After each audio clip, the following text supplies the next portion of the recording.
Bonjour à tous. Lors du dernier conseil municipal qui a eu lieu avant les vacances d'été, l'Assemblée délibérante a été amenée à se prononcer sur le retrait de délégation de Madame Najat Mapchour, élue de la majorité en charge des urgences climatiques et sociales. Pour rappel, Najat Mapchour est élue à Sevran depuis presque 20 ans. En 2008, elle figurait à la 28e place de la liste conduite par Stéphane Gatignon, appuyé par les communistes de Sevran. En 2014, elle figurait toujours sur la liste de Stéphane Gatignon en 14e position. Enfin, en 2020, elle était sur la liste du maire actuel Stéphane Blanchet, rétrogradé à la 22e place. C'est ce même Stéphane Blanchet qui a pris la décision de retirer la délégation de Madame Mapchour après que cette dernière ait posé des questions sur la gestion des deniers publics sevranais, questions qui visiblement ont provoqué plus d'agacement qu'une volonté de répondre en toute transparence. Est-ce si surprenant de la part d'une majorité qui cultive l'opacité sur les terres de l'oubli ? Le retrait de délégation a été voté à la majorité, Madame Mapchour devenant une élue d'opposition, comme nous pouvons le constater sur le site de la ville de Sevran. Suite à cette destitution, Madame Mapchour a publié et distribué un tract dans lequel elle dénonce les éléments à propos desquels elle avait interpellé le maire. Elle ne l'avait fait jusqu'alors qu'en interne, à travers des mails, et n'avait pas encore rendu public ses préoccupations. Je vais vous lire ce tract, faire quelques inserts d'images pendant cette lecture, vous partager quelques-uns de mes sentiments sur ce document, mais également vous rappeler tout ce sur quoi Madame Mapchour ne s'est pas prononcée dans ce tract, soit par oubli, soit parce qu'il n'y avait pas assez de place sur sa feuille, soit pour toute autre raison qui nous échappe. Comme personne ne sait seul ce que nous savons tous ensemble, je fais mon travail de complément d'information. Il serait bien que Madame Mapchour nous éclaire tout de même sur ces absences de communication qui interrogent. Voici donc ce communiqué. Najat Mapchour s'adresse à vous. Je vous dois la vérité. Chères Sevranaises, chers Sevranais, c'est avec gravité mais aussi avec un profond sens du devoir que je m'adresse à vous aujourd'hui. Notre ville traverse une crise profonde, une crise financière, démocratique, mais aussi humaine. Pendant trop longtemps, les alertes ont été ignorées, les questions éludées, les demandes des élus restées sans réponse. Aujourd'hui, je ne peux plus me taire. En tant qu'élu, je vous dois la vérité. Après 5 ans de mauvaise gestion, la dette de la ville explose. Dette en 2025, 91 millions d'euros, soit 65 millions d'euros en 2024, plus un emprunt de 26 millions d'euros, plus 9 millions d'euros. Sous le mandat précédent, 2014-2020, la dette a été réduite de 126 millions d'euros à 73 millions d'euros. Dans ce communiqué, on pourrait presque penser que Madame Mapchour ne détient aucune part de responsabilité dans l'augmentation de la dette à 126 millions d'euros. Pourtant, ces 126 millions d'euros ont été atteints entre 2016 et 2017, après avoir déjà passé 9 années dans la majorité avec Stéphane Gatignon, avec une dégradation préoccupante entre 2013 et 2016. Cela ne l'avait pas conduite à communiquer sur l'explosion de la dette à l'époque, car elle faisait encore partie de la majorité. Sous ce mandat, elle a augmenté de 73 millions d'euros à 91 millions d'euros. Les projets sont mal gérés, les promesses sont trahies. Future piscine de 5,8 à 20 millions d'euros. Coût net pour la ville, 20 millions d'euros, loin des 5,8 millions annoncés. Subvention annoncée de 80%, en réalité 35% obtenus. Voté à 16,9 millions d'euros, son prix atteint aujourd'hui 31 millions d'euros. La ville aurait dû repasser un marché public, mais cela retarderait l'ouverture de la future piscine après les élections. Rappelons que le maire Stéphane Blanchet a volontairement sous-évalué les coûts liés à la construction du nouveau centre aquatique, comme en attestent ces images. Mais quand vous dites, de mémoire, on l'avait mis à 12 millions, c'est ça? Je ne sais plus. Au départ, les chiffres... Mais enfin, rappelez-vous, si on lançait une consultation avec un montant, je ne sais pas moi, de 20 à 25 millions, évidemment, tout le monde va y aller. C'est les collectivités. Ils y vont à 20, 25. Nous, en fait, on a prétendu, je le dis là naïvement, devant une caméra qui va le retransmettre sur la chaîne YouTube. Merci, Monsieur Cordin. Mais nous, on a prétendu rabaisser en fait ces montants pour faire en sorte de limiter la concurrence, de limiter les prétentions de la concurrence. Enfin voilà, c'est aussi une stratégie quoi, de contenir. Mais sinon c'est évident. Combien c'était en fait, je ne me rappelle plus. Même à la louche, tu sais, les premiers montants qu'on a. Oui, voilà. Bon, On a contenu, mais ça aurait beaucoup plus... Enfin, si vous ne comprenez pas ça, bon, bah, je ne sais pas comment l'expliquer. Peut-être que je l'explique mal, hein, mais franchement, on avait voulu faire en sorte que les offres qu'on allait nous montrer, oui, tactiquement, soient pas au-delà de ce que on voulait pouvoir obtenir, quoi. À côté, nous y voyons une illustration du futur poste de police municipale. Connaître pour la ville, 4,8 millions d'euros, loin des 1,6 millions d'euros annoncés. Subvention annoncée, 75%. En réalité, 14% obtenus. Le DGS a annoncé un possible projet autofinancé lors du conseil municipal du 11 février 2021. Des choix politiques ont modifié le projet de R+1 en R+5, anéantissant les demandes de subvention. Avec une dette de 91 millions d'euros et un emprunt de 26 millions d'euros pour la piscine et le poste de police municipale, la ville n'a plus de marge de manœuvre. Je dis stop aux fausses promesses, stop aux mensonges. Le verso. Stop aux fausses promesses, stop à cette communication mensongère.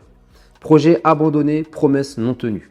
Pas de réhabilitation du gymnase Guimier, pas de nouveau gymnase Le Marchand, pas de nouveau gymnase Baquet, pas de réhabilitation du gymnase Victor Hugo, pas de nouveau conservatoire, pas de nouveau groupe scolaire au quartier sud, pas de réhabilitation du bâtiment historique Nobel, pas de maison funéraire, pas de nouvelle salle des fêtes, pas de nouveau service jeunesse, pas d'opération Perrin Claude Bernard. Voici ce que la mairie vous cache. L'ANRU, un financement illusoire. On entretient le doute pour tenir jusqu'en 2026. 50 millions d'euros d'équipements prévus, 20 millions d'euros sont financés par l'ANRU. Les Baudottes resteront sans microfolie, sans atelier Poulbeau. Ils resteront dans les locaux provisoires très longtemps. Pas de nouveau groupe scolaire Montaigne. Des services publics en recul, les années 2020-2024 sont un trou noir administratif. Aucun bilan social présenté depuis 5 ans. Obligation légale. Le CCAS, Centre communal d'action sociale, est en perdition. La ville le privatise. Aucun bilan de l'action du CCAS n'a été présenté depuis 5 ans. Envoi de détectives pour suivre les agents communaux en maladie. La méthode fait polémique, mais elle n'est pas illégale à condition de respecter la vie privée. Pour contrôler les arrêts maladie de certains de ses agents, la mairie de Sevran fait appel depuis quelque temps à des détectives privés pour pallier, selon le maire, l'absence de contrôle de la Sécu. Les syndicats de la mairie sont eux vent debout et dénoncent un climat délétère. Élise Ferret avec Mélissa Genevoix. Ambiance de travail irrespirable en mairie de Sevran. Depuis 2 ans, le maire emploie des détectives privés pour enquêter sur les arrêts maladie de certains agents municipaux. Ce syndicat s'inquiète pour les salariés et les finances de la ville. Des agents qui reviennent vers moi et qui m'interpellent tout le temps en me disant je suis inquiet, j'ai l'impression que j'ai été suivi par une voiture jusqu'à chez moi. Ils le ressentent comme une maltraitance, comme une souffrance. On peut s'interroger sur le fait qu'on utilise de l'argent public qui pourrait être utilisé à autre chose à Sevran pour des détectives privés et pour surveiller le personnel. Le maire assume ce recours au privé. Il n'aurait pas réussi à obtenir de contrôle de l'administration publique sur les arrêts maladie et les abandons de poste de 6 fonctionnaires. Les enquêteurs n'auraient travaillé que quelques heures sur chaque dossier disciplinaire pour un budget global n'excédant pas les 20 000 euros. La règle qui est très simple dans le statut de la fonction publique territoriale, c'est qu'il n'y a pas de recrutement de complaisance, de clientélisme ou de népotisme. Voilà, tout simplement. Quelqu'un qui n'est pas à son poste de travail ou qui n'est pas en congé longue maladie, en train de respecter les consignes, toutes simples, hein, mais qui en fait travaille par ailleurs, détourne de l'argent public. Je dois rendre des comptes à nos administrés. L'élu a porté plainte au commissariat après avoir été lui-même ainsi que sa famille suivi et menacé en guise de représailles. Des services en sous-effectif et des agents en souffrance en constante augmentation. À l'époque des faits, je ne me souviens pas avoir entendu Mme Mapchour prendre la parole à ce sujet. J'ai moi-même pris la parole à de nombreuses reprises au sein du conseil municipal pour dénoncer les conditions de travail de certains agents, notamment après des déclarations documentées par les syndicats de la ville. Je vous alerte depuis plus de 2 ans sur le mal-être d'agents qui se plaignent de conditions de travail très difficiles. Les syndicats vous ont également alerté jusqu'à ce qu'une publication apparaisse dans le Parisien, mettant encore en lumière de manière négative notre ville de Sevran. Vous balayez systématiquement d'un revers de main toutes ces alertes au sein de ce conseil et dites que ce n'est ni le lieu ni le moment d'en parler. Donc moi je me pose la question, à quand donc un conseil de discipline pour tous vos manquements? Il faut donc cesser l'hypocrisie et savoir oser regarder ses propres fautes. À ces moments, je ne me souviens pas avoir entendu Mme Mabchour appuyer mes propos, ni s'être offusqué des conditions de travail des agents de la ville. Pourquoi attendre si longtemps pour enfin oser dénoncer le mal-être de certains agents de la collectivité? Je poursuis. Sauf le service communication qui augmente sans cesse ses effectifs à l'approche des élections. Des régies opaques, Sevran Senior, Épicerie Sociale, Marché Forain et CCAS. J'ai alerté le maire sur des malversations possibles sur ces régies, cartes bancaires utilisées abusivement. Aucune enquête administrative n'a été diligentée malgré mes demandes. Madame Mabchour alerte sur des malversations possibles, donc sans certitude. Pourtant, rappelez-vous lorsque M. Blanchet faisait ses aveux concernant le versement d'argent public à une personne en prison. Monsieur Jousse, vous m'interpellez sur un cas particulier concernant un agent de médiation qui s'est trouvé en prison et dont le contrat a été renouvelé et qui a été également rémunéré alors qu'il était en prison. Il ne pouvait pas être rémunéré puisqu'il était en prison. Il ne pouvait pas voir son contrat renouvelé puisqu'il était en prison. Et ça a été fait. Qu'avait dit Mme Mabchour à l'époque sur ces malversations avérées et non potentielles? Absolument rien. Des responsables syndicaux intimidés, plus aucune action municipale le dimanche. Mon engagement, vous alerter, vous informer, vous défendre. Je continuerai de réclamer la transparence totale sur les finances, les subventions, les régies. C'est une phrase qui attire mon attention tant cette demande de transparence, cette demande d'information n'a pas toujours été au rendez-vous concernant Mme Mabchour. J'ai exigé les bilans sociaux, les comptes administratifs, les documents obligatoires. Et si le mutisme continue, je transmettrai les pièces nécessaires au préfet, à la chambre régionale des comptes, voire au procureur. Cette phrase a retenu toute mon attention. J'encourage Mme Mabchour à tenir sa parole. Les faits sont probants, les réponses inexistantes. Madame Mabchour, s'il vous plaît, tenez votre promesse et alertez le préfet, la Chambre régionale des comptes ainsi que le procureur de la République. Nous serons ainsi deux à le faire. Peut-être que les décisions judiciaires que nous attendons cesseront de tarder et permettront enfin d'écarter du suffrage des personnes indignes de la représentation communale, indignes du suffrage universel, pour reprendre les mots de Stéphane Blanchet lui-même, prononcés en 2020. Ce n'est pas être responsable et ce n'est pas être digne du suffrage universel. Comme vous le dites, Madame Mabchour, stop aux fausses promesses et aux communications mensongères. Rassurez-nous par une communication dans laquelle vous apportez la preuve de vos alertes aux autorités judiciaires et administratives.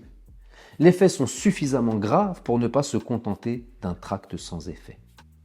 Le sens du devoir que vous mettez en avant dans votre tract doit être à la hauteur des responsabilités que sont les vôtres.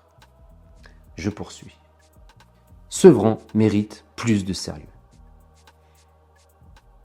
Cela fait des décennies que Sevran mérite plus de sérieux. Et vous découvrirez prochainement pourquoi nous disons que cela fait des décennies.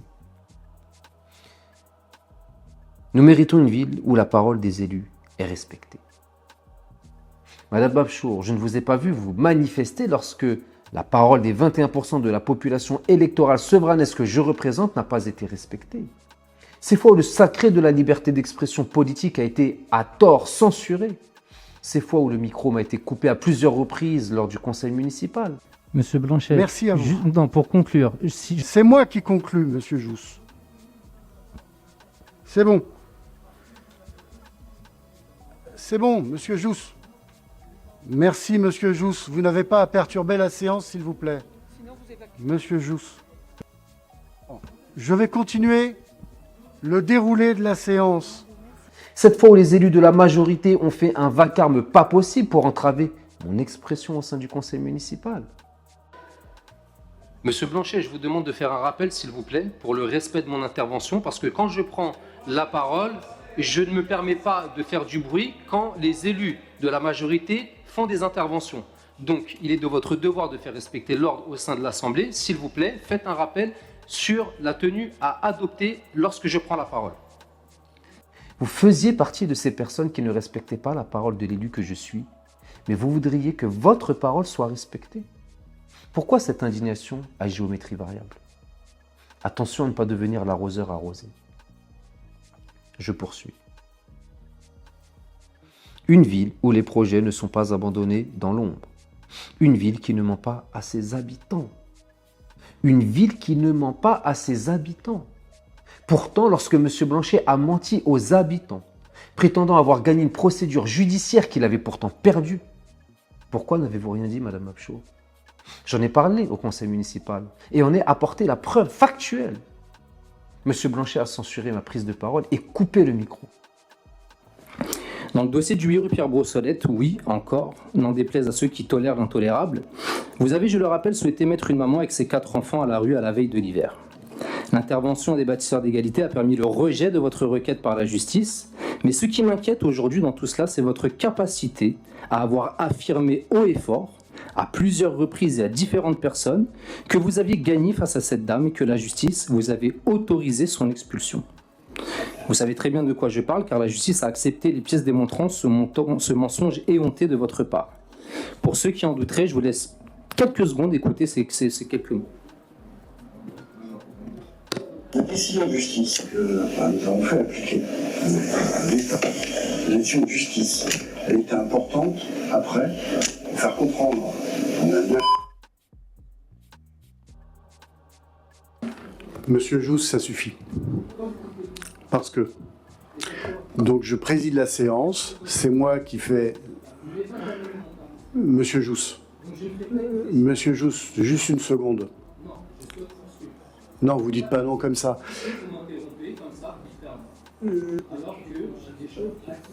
Monsieur Jousse, maintenant je vais passer à l'ordre du jour. Nous en avons tous assez. Madame Mapchour, je ne vous ai pas entendu vous offusquer de ces mensonges et de cette entrave à la manifestation de la vérité. Pourquoi donc?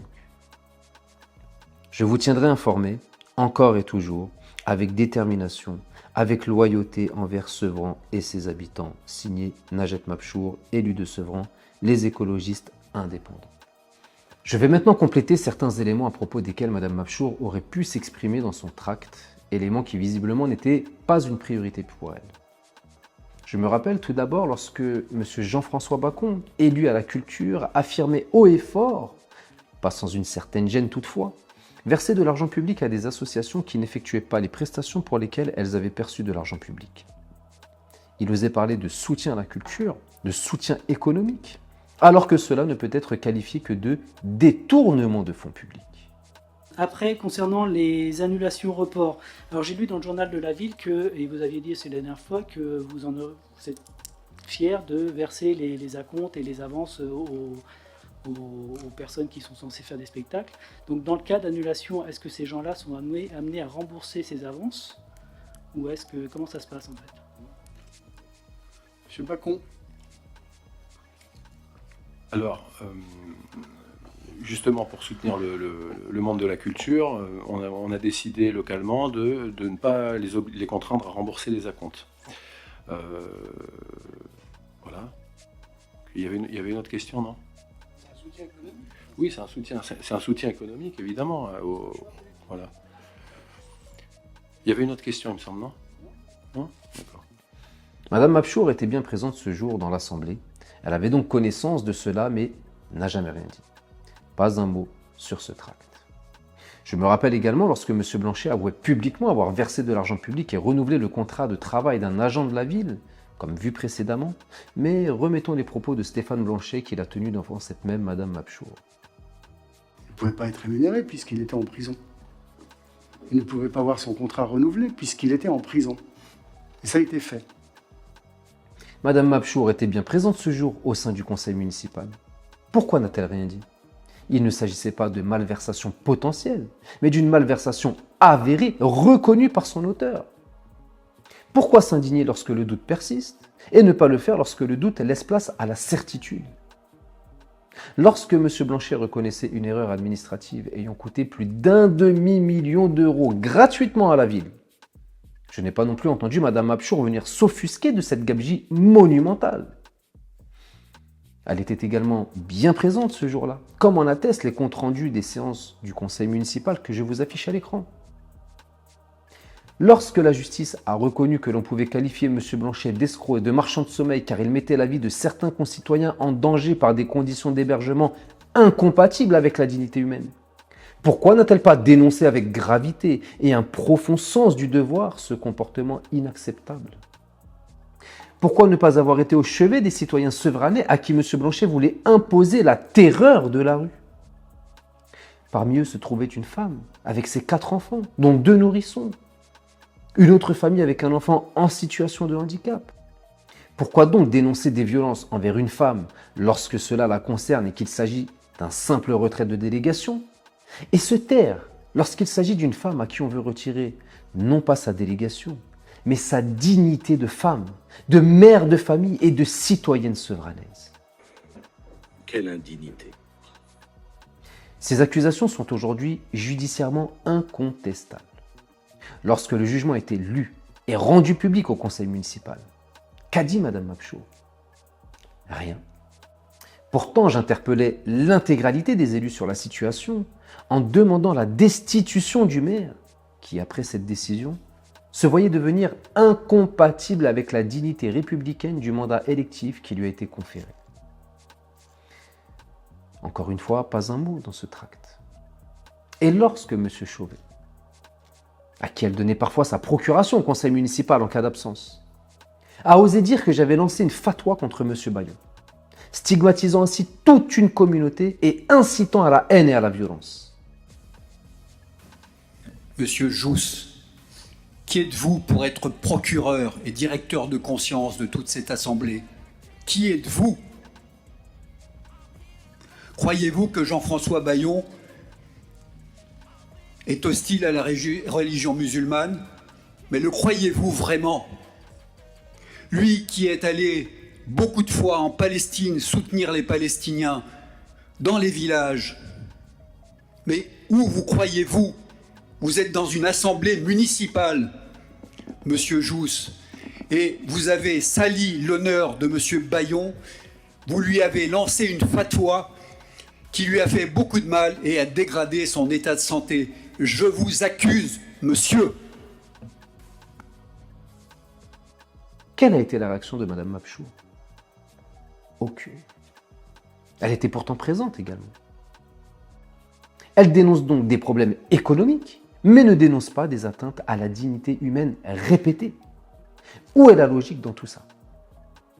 Lorsque cette même municipalité a dépensé 22 000 € de petits fours pour le pot de départ à la retraite du directeur général des services de la ville de Sevran, ce que vous avez découvert lors de notre dernière vidéo à propos du quiz organisé par la Sevranaise des Jeux, Madame Mapchour a-t-elle communiqué sur ce gaspillage alors que nos agents communaux manquent parfois cruellement de moyens à la réalisation de leur mission au sein de la collectivité? Non plus. A-t-elle consommé ces petits fours? Il faudra peut-être lui poser la question. Pourquoi cette indignation à géométrie extrêmement variable? Serait-ce une stratégie de sa part d'avoir attendu avec certitude que son mentor Stéphane Gatignon revienne sur Sevran pour se mettre à dénoncer des anomalies commises par cette majorité à laquelle elle appartient depuis 2008? Madame Mapchour a vu passer devant elle des documents bien plus alarmants que ceux qu'elle dénonce dans ce tract, et ce, depuis sa prise de poste en 2008. Pourquoi n'avoir jamais rien dénoncé auparavant? Pourquoi avoir toujours observé le silence? Doit-on rappeler que le silence rend parfois complice? Malgré ce manque de transparence de Madame Mapchour, je me dis qu'il n'est jamais trop tard pour changer.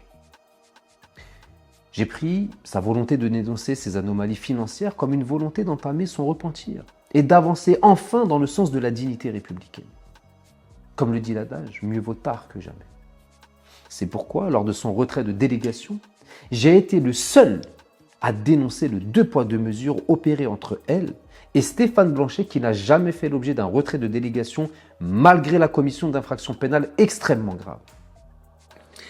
Dans un communiqué officiel que vous avez récemment publié, signé par 29 des 34 élus de votre majorité, vous reprochez à Mme Mapchour de, ouvrez les guillemets, dénigrer les réalisations municipales, proférer des accusations infondées, incriminer des agents ou anciens agents et de mettre en doute certains marchés publics.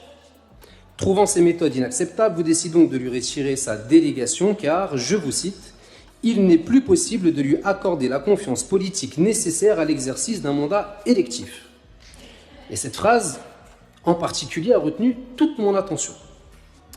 Depuis le début du mandat, nous avons un maire ici présent, M. Stéphane Blanchet, dont les magistrats de la Cour d'appel de Paris ont affirmé de manière définitive qu'il était possible de le qualifier de marchand de sommeil comparable dans le traitement judiciaire à un trafiquant de drogue et de s'être rendu coupable d'escroquerie au jugement. Et lorsque j'ai dénoncé ces faits, je n'ai vu personne vouloir remettre en cause le mandat de ce monsieur. Même lorsque la décision de justice définitive est tombée au nom du peuple français, personne dans ce conseil n'a dit qu'il n'était plus possible d'accorder à M. Blanchet la confiance politique nécessaire à l'exercice d'un mandat électif.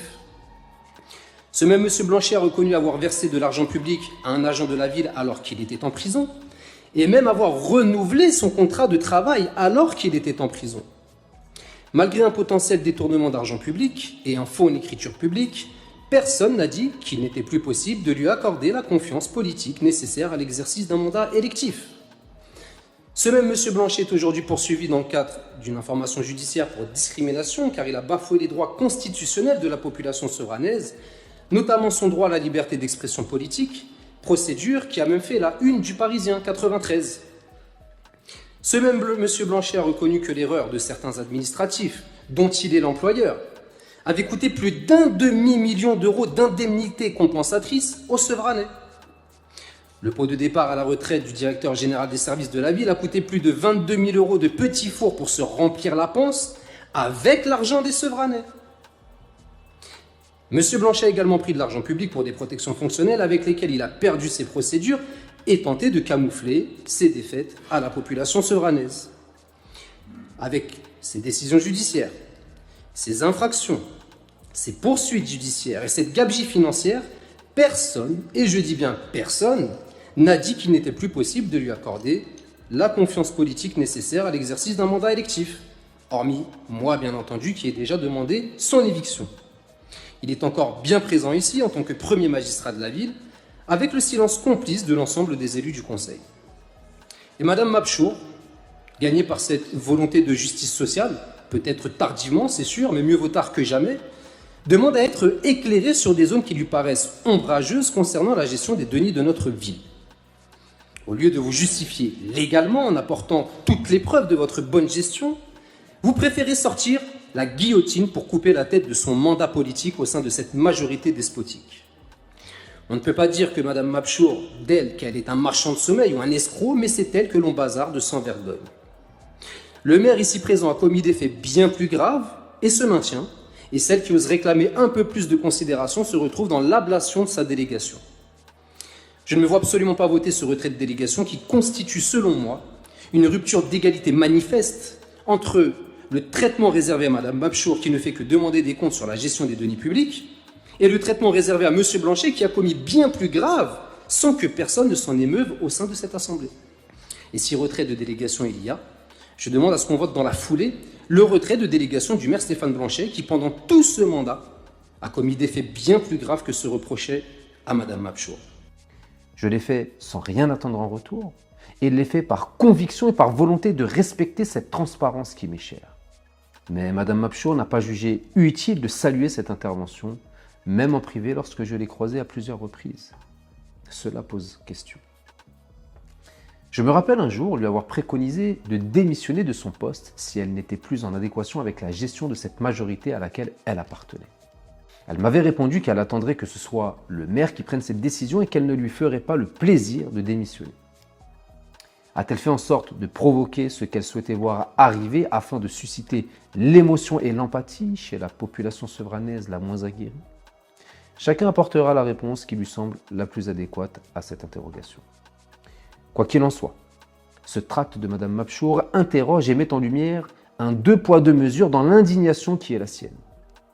Elle n'est pas indignée lorsqu'elle est dans la majorité et bénéficie de ses indemnités, mais indignée lorsqu'elle provoque elle-même sa déchéance en vue de rejoindre celui chez qui elle aura plus de chances de continuer à exister sur l'échiquier politique de notre cité. Comme je crois tout de même au changement positif, J'espère que Mme Mapchour sera à la hauteur des déclarations qu'elle a faites dans ce communiqué. Comme elle dit si bien, stop aux fausses promesses. Stop aux communications mensongères. Stop à la manipulation. Il est temps d'agir avec gravité et un profond sens du devoir. Madame Mapchour, ne vous contentez pas d'un simple tract et confirmez-nous que vous avez alerté les autorités judiciaires et administratives. J'espère que vous nous ferez parvenir un communiqué confirmant ces alertes aux autorités très prochainement. De notre côté, nous souhaitons bâtir un avenir sur les terres du souvenir, lorsque certains souhaitent bâtir une tromperie sur les terres de l'oubli.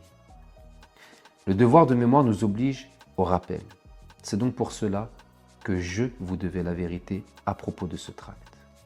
Je vous dis à bientôt.